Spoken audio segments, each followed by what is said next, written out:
what's going on, and welcome to Designer Head Podcast. My name is Jan, and I will be your host. This is a podcast where I will be talking about technology, design, intersection between design and technology, and basically using this platform as my brain dump. If you like it, awesome. I really would love for you to follow me and follow my episodes and spread the word. If you don't, well, I'm sorry, but actually I'm not. My podcast, and I'll do with it whatever the hell I want. And so, without further ado, let's dive into today's episode.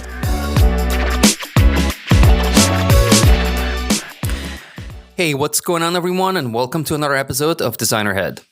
And yes, I had a break of 6 months. And I want to talk about this. So here's what happened. We're coming to the end of the year, and this year has been, well, interesting to say the least, I guess. I can share that. But here's what happened. And bear with me if you can. All right, so the last episode that I released was exactly 6 months ago.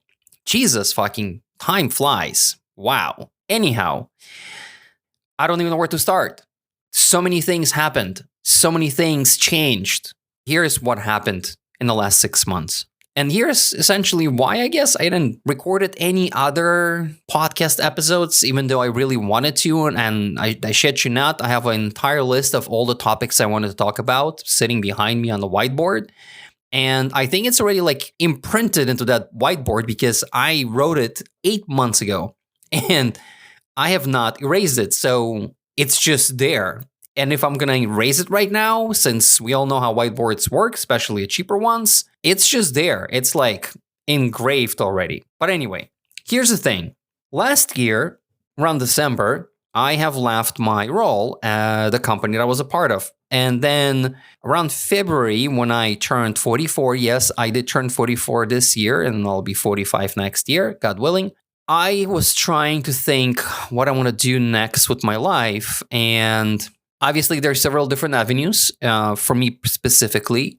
One is I do what I did before. I go back to, design leadership or being a, lead designer or senior designer or whatever. Or I do something different. And that different was something that I really had to think about because years ago, I wanted to take a break and write a book. That didn't happen. I started writing the book. I got sidetracked by work and other projects, and so never happened. I am also a photographer. Many of you don't know that. It's not something that I publicly officiate, if you will, to the vast majority of the public regularly or all the time. I think I mentioned that once a year ago or maybe more. I don't remember. And so I'm really passionate about photography, have been for many, many years. It's something that I picked up over a decade ago, and I've loved it ever since. And then I shifted into more like a still life photography during the pandemic because of my wife.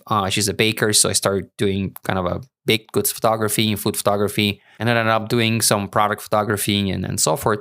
When we moved into this house where we're at now, I spent probably a couple of months building a studio in a garage. And so I have a studio where I produced some interesting projects over the last couple of years, but it was nothing major or very significant, if you will. I loved it. I enjoyed it. I feel very proud of what I've created and produced and done, either for my own sake, my own personal pleasures, or for some clients. But at the same time, it was never a main source of income. It was almost like a kind of like a side hustle, if you will, that allowed me the distraction from everyday work, life, and everything else to kind of do something completely different, but still creative that allowed my juices to keep flowing. It was a thought. It was a serious thought that I have considered to completely leave the design world, tech world, and just concentrate on photography and just do that. And yeah, I mean, it was a serious consideration to the point where I started thinking about marketing budgets and marketing campaigns and how do I go out and start, gaining clients, which I didn't have a lot at the time. And how do I turn this into an actual proper business that sustains me and my family? But something happened.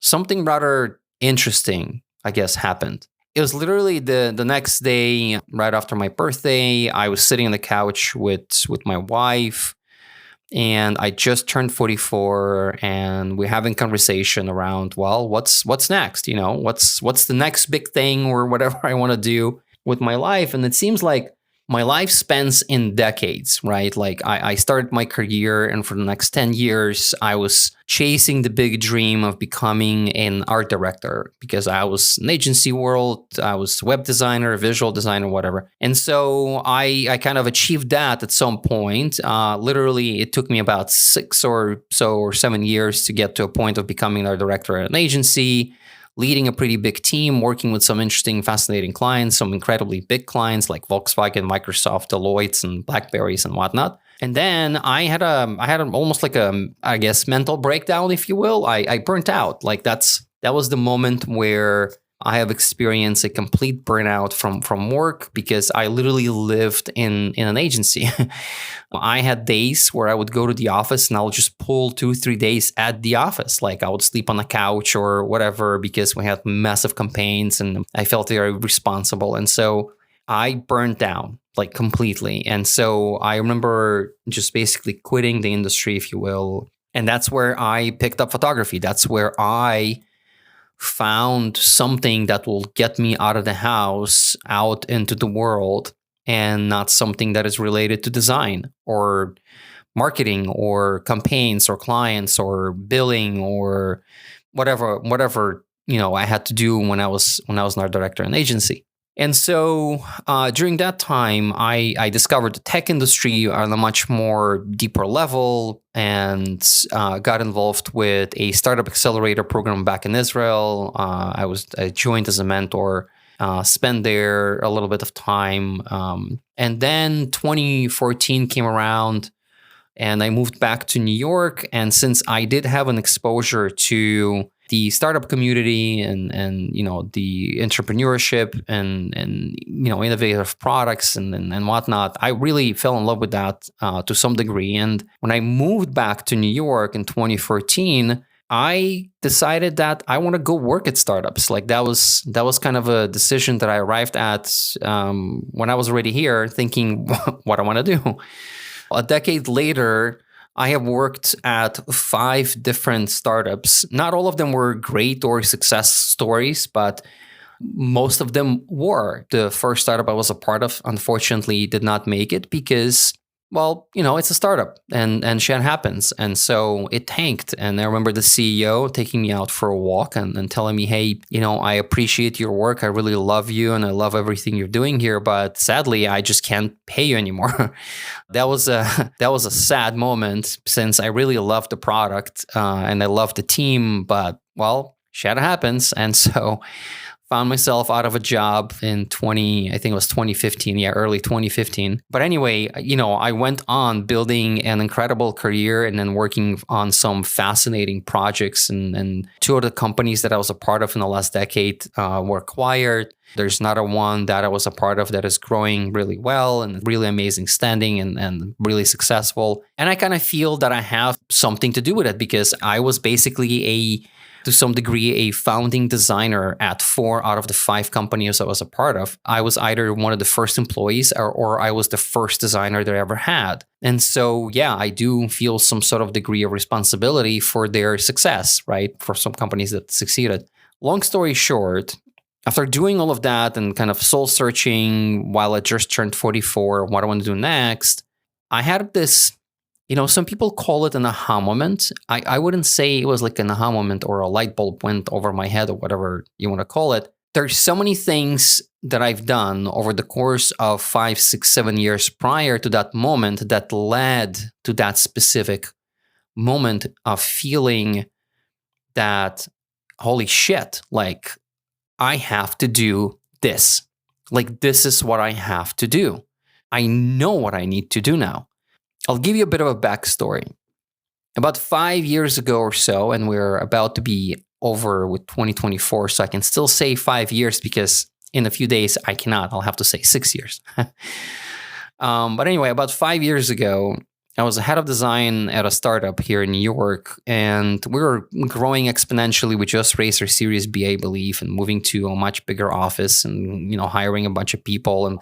And I find myself in a conference room with a shit ton of new people, executives, managers, directors, and whatnot, and we're trying to make decisions on our roadmap of what we're building next as a company. And it was a struggle.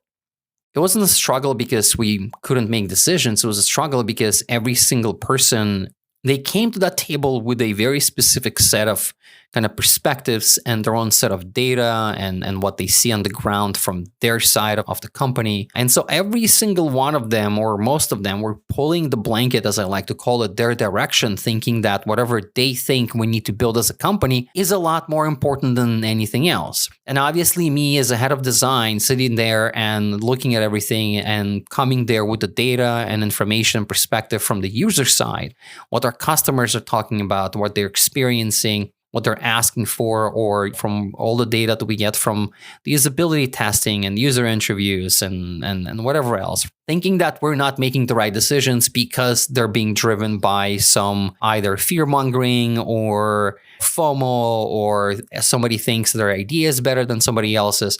And that's a natural occurrence in a lot of companies, especially tech companies, where every person that has some sort of power or say have a feeling that they have to innovate, or they have to create or come up with some idea that will be not necessarily revolutionary, but at least something that will be very valuable to the company and the customers and whatnot. And oftentimes that happens without them necessarily understanding or even taking into account things like the user behavior, the user data, the user research, the usability testing, the analytics, or actual data of users using the product and failing at some degree or having their pain points. And so I got really frustrated. I went home that weekend and I literally spent the entire weekend trying to think, how do I solve this problem? How do I make sure we build a product or continue innovating and expanding and growing the product that is actually valuable to our customers? Customers actually like it. They want to use it. And at the same time, I'm not offending anyone in the company. I'm not offending the chief revenue officer. I'm not offending, the CTO, or I'm not offending my head of product or VP of engineering, or whoever that might have good ideas. And believe it or not, there were a lot of smart people in the company that oftentimes had incredible ideas when it came to the product, because they knew the product very intimately and they knew the customer, because if it's a sales team, that they really knew the customer because they're selling to those customers, customer experience or support, people who really interacted with customers' complaints on a regular basis, right? So there's a lot of different living information or data from different teams in the organization that is incredibly valuable to know in order to make the right decisions on your product. At the time, I came up with a process. I didn't give it a name or anything, but I came back into the office the next week on Monday, and I pulled aside one of the co-founders and I said, "Hey, I have an idea." And the guy was basically, "Yeah, just give it a try." And I did. So what we really did is I started pulling data from across the entire organization and trying to cross-reference everything that me and my team are seeing from the sales team or the customer support or QA or engineering or marketing stakeholders, and the list goes on. And then cross-referencing that with what we are seeing as a design team from user research and surveys and behavioral analytics and different testing we're running and interviews we're doing and whatever other information we're gathering.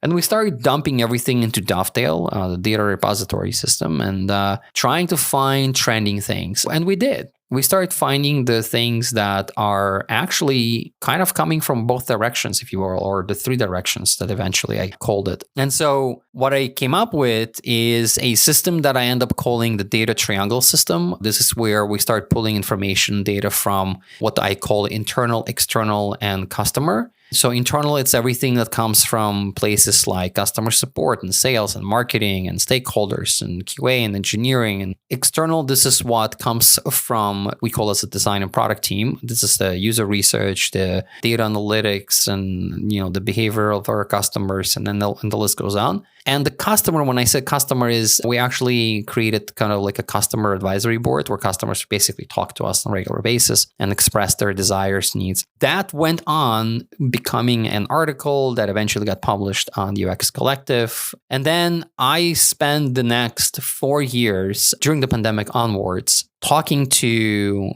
my mentorship through ADP List. I've spoken to and mentored probably over 2,000 people in the last 4 years or so. I have seen and heard this specific problem come across so many different times from different places, smaller companies, bigger companies, design leaders. And so at the end of the day, I started educating and training other designers and design leaders on the data triangle system of how to deploy either identical process or a similar process to make sure they're building the right things for their customers at the same time every single department is being heard. So when you walk into a meeting and say, that's what we're going to be building next, it didn't just came from a design and product team. It's also data that was included from the sales and marketing and PR and QA and engineering and customer support, and the list goes on. I've considered writing a book around it, which I started. That's one of the books I wanted to write when I wanted to write a book some years ago.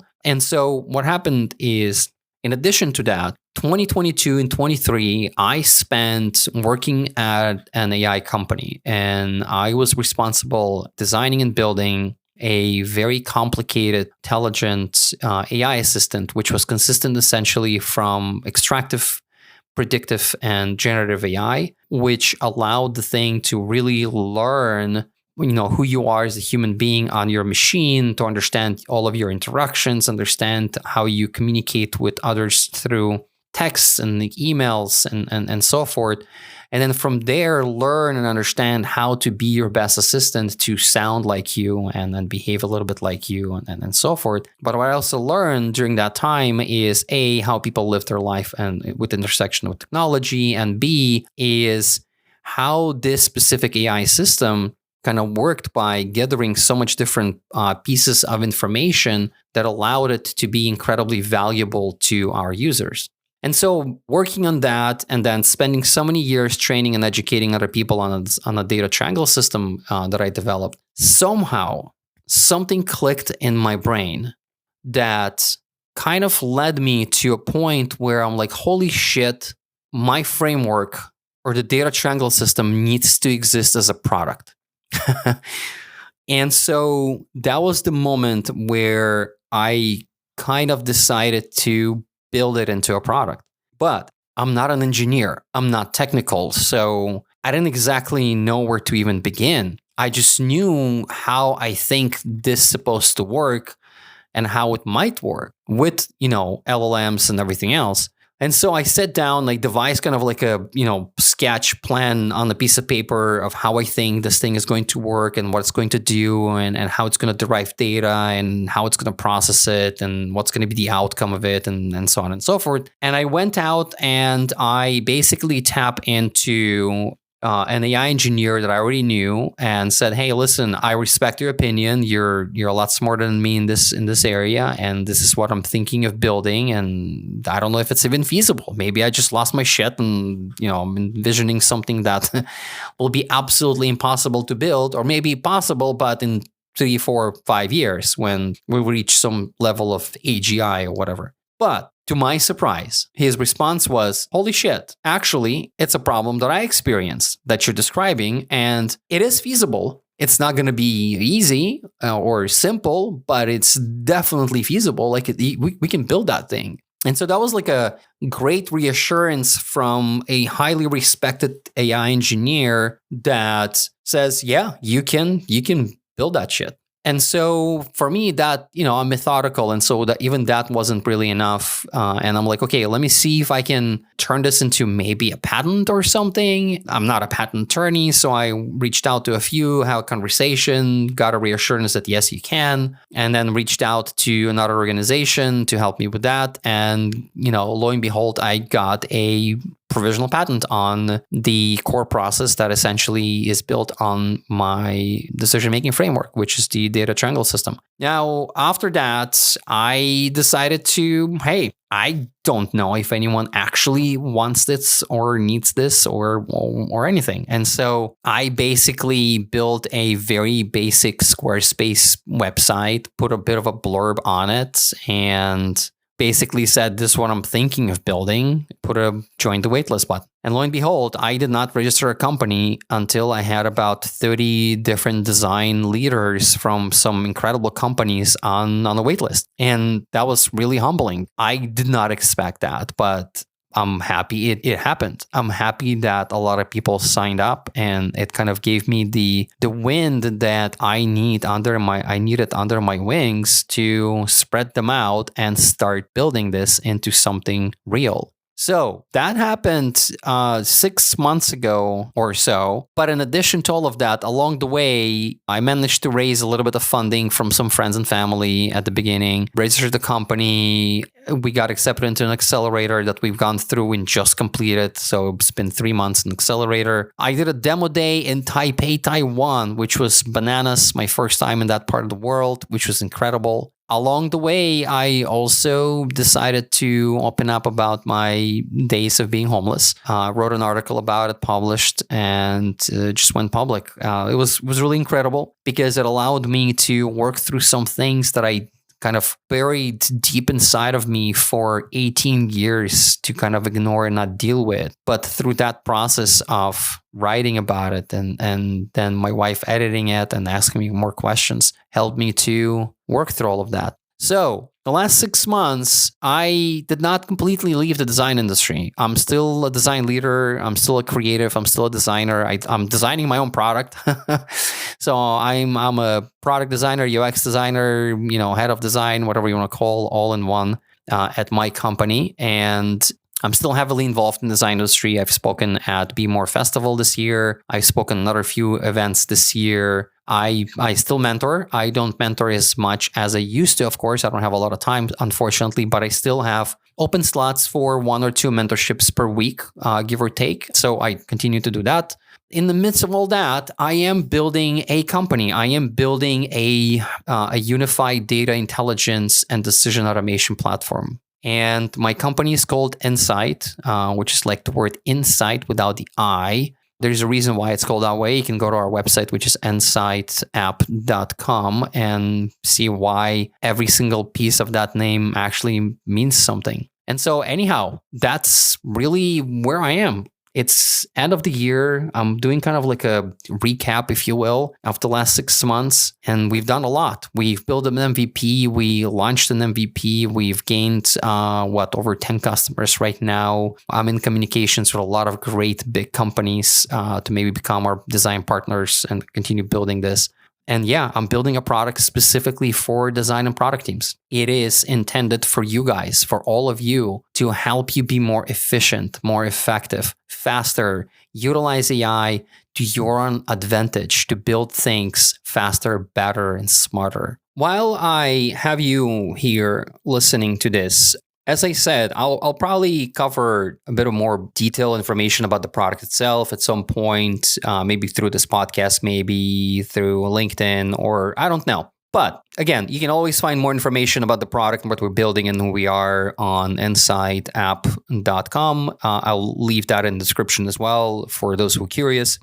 I really wanted to say that to some degree, I might have disappointed some people who were looking for my podcast going well this year and me publishing every month as I did at the beginning, at least. And unfortunately, I would like to say that I'll own this. I apologize. I had completely kind of dropped off my table because I was so busy with building a company, which I still am. Building a startup it's a fascinating process. It's difficult as hell. There's a lot of shit constantly going sideways, but at the same time, it's a lot of fun. I'm really enjoying it, even though I'm working probably 10 times more than I used to, and I sleep a little less, stressed out more, but I don't know. It just feels in my bones that this is the right thing to do for me right now, and I feel that I am building something that I really wanted to build for a long time. I just didn't know I wanted to build it. And I think this is something that a lot of people sometimes struggle with, where they feel that whatever they're doing in their life or careers in that very moment is not the thing that they wanted to do or should do or need to do. But what I'm trying to say right now is, as the year is coming to a close, and a lot of us, and probably some of you too, thinking about, well, what have I done last year and what I want to do next year, and some maybe New Year resolutions, and kind of recapping of what happened in the last almost 12 months now. And I can say that no matter what happens in the future, no matter how this turns out, and I know it will turn out well. Obviously, I can't say I am not going to fail. That's absolute bullshit, because there is a lot of reasons why this can fail, and I'm aware of those. I'm aware that there are so many reasons why it can fail, and that's okay. That's part of the risk of building a startup, and that's okay. If it happens, then I'll probably learn a shit ton of what happened and what went wrong. But I am wholeheartedly believe in what I'm building. I am wholeheartedly believe in the company and the product and the team that I have right now. And so what I'm trying, I guess, to say with this really slowly and is it's been absolutely fucking incredible ride thus far. It has been mind-blowing, amazing last 6 months. We have done a lot, built a lot, accomplished a lot. Even if it doesn't feel like it, we did. And so I really want to wish every one of you, and I know I don't have a lot of listeners, I can see the stats because it's been pretty much dormant, but to a handful of you who might listen to this, I want to wish an absolutely amazing 2025. Go get whatever you want to get, or go get whatever you've been thinking about getting. You want to start a new project. You want to aim for the next advancement in your career, do that. I'm still here. I'm still going to be talking to all of you through many different mediums and means. I'm probably going to pick up the podcast again in the new year. I just feel like I have a feeling that I would, even though the subject might not be specifically or exactly what I want it to be for this specific podcast. But I know for a fact it's still going to be very much related to tech. It's going to be still very much related to AI. It's still going to be very much related to design, and probably some conversations around where we are as a company, as a business, and what we're building. Why? Because, well, I'm building this. But I want to wish all of you an incredible, amazing, beautiful, loving, prosperous, successful, healthy New Year 2025. And I hope to see all of you in the next year. And I hope that I'll be able to speak to all of you next year as well. On this note, I want to thank everyone who have listened to the limited episodes that I released this year. The amazing responses that I got about them, the support, the love, the continued following, either here, LinkedIn, on YouTube. I actually started using Twitter or X, whatever you want to call it these days, more actively than I used to. But I really wanted to thank all of you. That's all. Just thank you. Genuinely, from the bottom of my heart, thank you for being here. Thank you for listening. Thank you for watching some of my videos. Thank you for responding and supporting me on LinkedIn. And let's kick next year's butt and make it amazing. And I'll see you all around. Have a blast of 2025. And here we are at the end of the episode. Thank you so much for listening and spending that time with me on this episode. Now, I do want to mention that everything that has been said, it is my opinion and my opinion only. It does not represent any companies, entities, persons, and whatnot that I have worked with before, currently, or in the future. It's only my opinions. Once again, I want to thank you for your time, and I look forward to seeing or hearing or talking to all of you in the future. If you have any questions or you want me to cover any specific topic or any specific subject, please find me on LinkedIn, reach out, send me a message. And I would really appreciate to get some sort of a review or feedback of how you like this podcast or this specific episode. If there is anything you don't like, you like, please just share with me so I can learn and make this experience a lot better, because this is a project for me. And so, thank you once again. And on that note, never stop learning, and I'll see you all next time.